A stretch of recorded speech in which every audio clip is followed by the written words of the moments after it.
Hello dear student, स्वागत है आप सभी का बायो रूट्स में। आज हम डिस्कस कर रहे हैं नर्व इम्पल्स जनरेशन के टॉपिक को। तो with this hope that you all are doing well in your study. और शुरू करते हैं अपना आज का वीडियो लेक्चर। लास्ट लेक्चर में हमने एक रेस्टिंग मेम्ब्रेन के पोटेंशियल और उसके स्ट्रक्चर के बारे में बात की थी, जिसके अंदर हमने एक sodium potassium pump, leaky channel of potassium, mechanical channel which is for sodium and calcium to be specific, and voltage gated channel of sodium and potassium को ऑलरेडी देख लिया था। आज हम इस नर्व इम्पल्स को यहाँ पर कंडक्ट करवा के या पहले जनरेट और फिर कंडक्ट करवा के देखेंगे। तो सबसे पहले इस एक्सोप्लाज्म के ऊपर ये क्या लगा है ये समझा देता हूँ। देखो, ये जो है ये एक श्वान सेल है जो माइलिन शीथ के रूप में यहाँ पर ऑलरेडी लगा हुआ है। हाउएवर ये मैंने काफी छोटा कर रखा है, शॉर्टेज ऑफ स्पेस है ना, बट एक्चुअली में श्वान सेल ज्यादा बड़ा होगा। और बीच की ये जो जगह है, ये जगह दरअसल NOR है, नोड ऑफ रेनवियर। ये एक नोड ऑफ रेनवियर है, ये सेकेंड नोड ऑफ रेनवियर है। अब आज के टॉपिक की बात करें कि नर्व इम्पल्स कैसे जनरेट होता है। तो सबसे पहले नर्व इम्पल्स दरअसल एक डीपोलराइजेशन की स्टेट होती है। नर्व इम्पल्स क्या होता है, यहां पर लिख लेता हूं, स्टेट ऑफ डीपोलराइजेशन।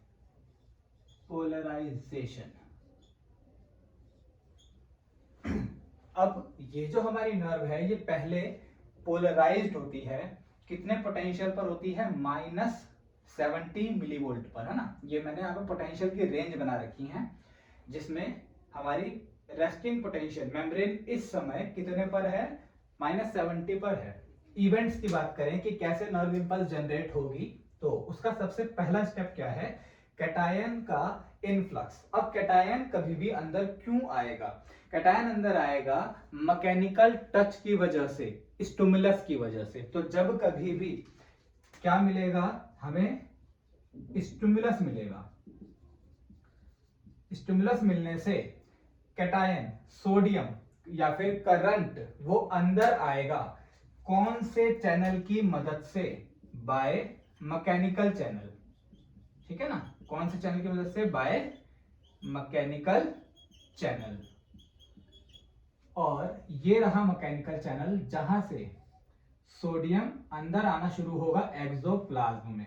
जैसा कि आपको ऑलरेडी पता है कि जो हमारा एक्स्ट्रा सेलुलर फ्लूइड है उसमें बहुत ज्यादा मौजूद होता है sodium, high concentration of sodium है। और वहीं पर जो हमारा एक्सोप्लाज्म है उसमें हाई कॉन्सेंट्रेशन ऑफ पोटेशियम है ना। पोटेशियम की कॉन्सेंट्रेशन ज्यादा कहां पर होती है? एक्सोप्लाज्म के अंदर। और सोडियम की कॉन्सेंट्रेशन ज्यादा कहां होती है? एक्स्ट्रा सेलुलर फ्लूइड के अंदर। इसीलिए एक्स्ट्रा सेलुलर फ्लूइड जो है वो पॉजिटिवली चार्ज ज्यादातर। अब जैसे ही हमने किसी नर्व को या किसी बॉडी के पार्ट को टच किया, मैकेनिकल चैनल से थोड़ा सा सोडियम बॉडी के इस सेल बॉडी के या इस सेल के एक्सॉन के एक्सोप्लाज्म के अंदर आ जाएगा। कहां आ जाएगा? इसके एक्सोप्लाज्म में आ जाएगा। अब इससे होगा क्या? देखो, जब कभी भी थोड़ा सा पोटेशियम या थोड़ा सा सोडियम अंदर आएगा तो पॉजिटिव चार्ज मिलने की वजह से पोलैरिटी कम होने लगेगी, है ना। और पोलैरिटी जो है वो ऐसे कम होगी। पर सपोज करते हैं बहुत थोड़ा सा सोडियम चार्ज आया, तो ये पोलैरिटी जो है ये गई कहां तक? मान लेते हैं 60 तक गई, और उसके बाद में वापस कहां तक आ गई? 70 तक। क्योंकि जितना सोडियम अंदर आएगा उतना सोडियम वापिस बाहर भेज दिया जाएगा। किसके द्वारा?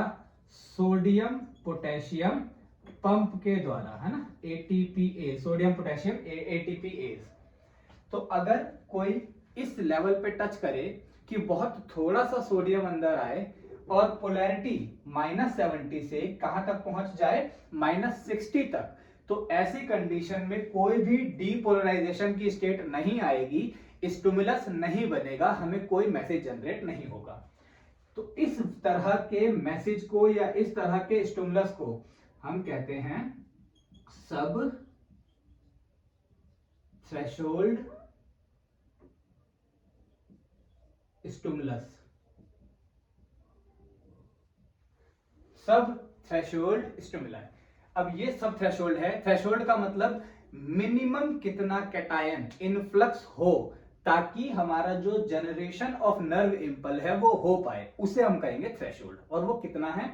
तो वो है -55 तक के लिए। यानी कि हमारे को अगर हम ये चाहते हैं कि नर्व इंपल्स में जनरेशन आए, हमारे नर्व में नर्व इंपल्स बने, तो पोलैरिटी जो यहाँ पर -70 है, कितनी है इस समय? -70 मिलीवोल्ट एक्सोप्लाज्म की, इसे कम करके कितना करना पड़ेगा? मिनिमम 55 तक। ठीक है नाउ, तो सब थ्रेशोल्ड में ये स्टिमुलस जनरेट नहीं होगा। नाउ अगर क्या हो कि टच थोड़ा सा और अच्छे से किया जाए, जिसकी वजह से और ज्यादा कैटायन इनफ्लक्स होगा मैकेनिकल चैनल्स की वजह से, तब ये जो हमारे पास में -70 का चार्ज है ये ज्यादा कम हो पाएगा। और सपोज करते हैं ये पार कर गया अपने थ्रेशोल्ड को और ये कहीं आ गया 40 तक। ठीक है, इतना ये, तो ऐसा जो हमारा स्टिमुलस होगा वो होगा थ्रेशोल्ड स्टिमुलाई। ऐसा स्टिमुलस क्या कहलाएगा? Threshold stimuli. तो थ्रेशोल्ड स्टिमुलाई मिलने के बाद क्या होगा? वोल्टेज गेटेड सोडियम के चैनल ओपन हो जाएंगे, क्योंकि -55 पोटेंशियल पर कौन से चैनल ओपन हो जाते हैं? Voltage gated sodium channel. अब चैनल ओपन होने से पहले रेस्टिंग स्टेट में जब थे, इनका एक्टिवेशन गेट जो है वो क्लोज था, है ना? ये वाला जो ऊपर वाला गेट होता है इसे क्या कहते हैं? Activation gate. और जो नीचे वाला गेट है इसे क्या कहते हैं? Inactivation gate. जब ये रेस्टिंग स्टेट में था, एक्टिवेशन गेट बंद था, इसीलिए सोडियम अंदर नहीं आ सकता है। जैसे ही टच किया मैकेनिकल चैनल्स की वजह से, अंदर ठीक ठाक सोडियम आ गया और अंदर की पोलैरिटी -70 की जगह पोलैरिटी बदल गई और कितनी हो गई? मान लेते हैं -40। यानी कि इनकी जो पोटेंशियल है वो मिल गया, -55 चाहिए था उतना हो गया। अब ये वाला गेट ओपन हो जाएगा, चैनल्स जो हैं सोडियम के वोल्टेज गेटेड चैनल खुल जाएंगे और बहुत हैवी इन्फ्लक्स करेंगे। किस चीज का? सोडियम का। बहुत ही तेजी से इन्फ्लक्स शुरू होगा। किस चीज का? सोडियम का। जिसकी वजह से मेम्ब्रेन जो बहुत ही नेगेटिवली, इलेक्ट्रोनेगेटिवली चार्ज है, वो बहुत तेजी से चार्ज अपना खोने लगेगी और एक समय पे वो तो 0 तक भी आ जाएगी, कुछ इस तरह से। ये समझ आया क्या हुआ? अब सोडियम कब तक अंदर आएगा? सोडियम तब तक अंदर आना चाहता है जब तक सोडियम बाहर और अंदर बराबर ना हो जाए। वो मेम्ब्रेन को अपने इक्विलिब्रियम पोटेंशियल तक लाना चाहता है ना? सोडियम का इक्विलिब्रियम पोटेंशियल होता है +60। प्लस कितना है? +60। यानी कि सोडियम चाहता है कि वो अंदर आता रहे और वो आता भी रहेगा, जिसकी वजह से मेम्ब्रेन का पोटेंशियल घट करके पहले 0 होगा और फिर पॉजिटिव साइड में जाने लगेगा। ठीक है, लेकिन जैसे ही ये मेम्ब्रेन का पोटेंशियल पहुंचेगा कहां तक? +35 तक। यहां पर कितने पे पहुंचेगा? +35 पर। यहां पर 2 इवेंट होंगे। पहला इवेंट, ये जो पोटेंशियल है ये ट्रिगर करेगा opening of potassium voltage gated channel. तो यहां पर क्या था? हमारा जो सोडियम वोल्टेज गेटेड चैनल था उसका गेट ओपन हो गया इस तरह से। ठीक है, यहां पर आने पर सोडियम का चैनल का एक्टिवेशन गेट खुला हुआ रहेगा, लेकिन इसका इनएक्टिवेशन गेट बंद हो जाएगा due to opening of potassium voltage gated channel. लेकिन इसके बंद होने की जगह अब खुला कौन है? पहले से ओपन था इसका inactivation gate potassium voltage gated channel का, और अब इसका कौन सा गेट खुल जाएगा? ये वाला। इसका ये वाला गेट खुल जाएगा। ये कौन सा गेट है? Activation gate of potassium. और सोडियम का ये वाला जो गेट है ये क्या हो गया? अब बंद हो गया। जब सोडियम का गेट बंद हुआ और पोटेशियम का वोल्टेज गेटेड चैनल ओपन हो गया, तो बहुत हैवी आपका यहां से आउट मूवमेंट शो होगा। किसका? पोटेशियम का, पोटेशियम बहुत ही तेजी से बाहर की ओर जाना शुरू करेगा। ये समझ आया क्या हुआ? इसी बीच में, इन दोनों के बीच में एक इवेंट को समझ लो। देखो, जब सोडियम ओपन हुआ और सारा सोडियम अंदर आने लगा तो होगा क्या, पोलैरिटी जो है वो रिवर्स हो जाएंगी और अंदर की तरफ कैसी पोलैरिटी हो जाएगी, पॉजिटिव। और जितनी भी हमारे पास में बाहर है, क्योंकि सोडियम अब अंदर आना शुरू हो चुका था, है ना, बाहर की पोलैरिटी कैसी हो जाएगी, माइनस हो जाएगी नर्व के इतने से रीजन में, एक्सॉन वाले रीजन में, ठीक है ना, इतने से रीजन में ये हुआ, यहां सोडियम अंदर आ गया। ये कब बता रहा हूं मैं आपको, इस पॉइंट पर। अब क्या हुआ, जैसे ही ओपन हुआ हमारा पोटेशियम वोल्टेज गेटेड चैनल, बहुत सारा कैटायन अंदर है, वो कैटायन पोटेशियम के रूप में बहुत तेजी से बाहर मूव करना शुरू करेगा।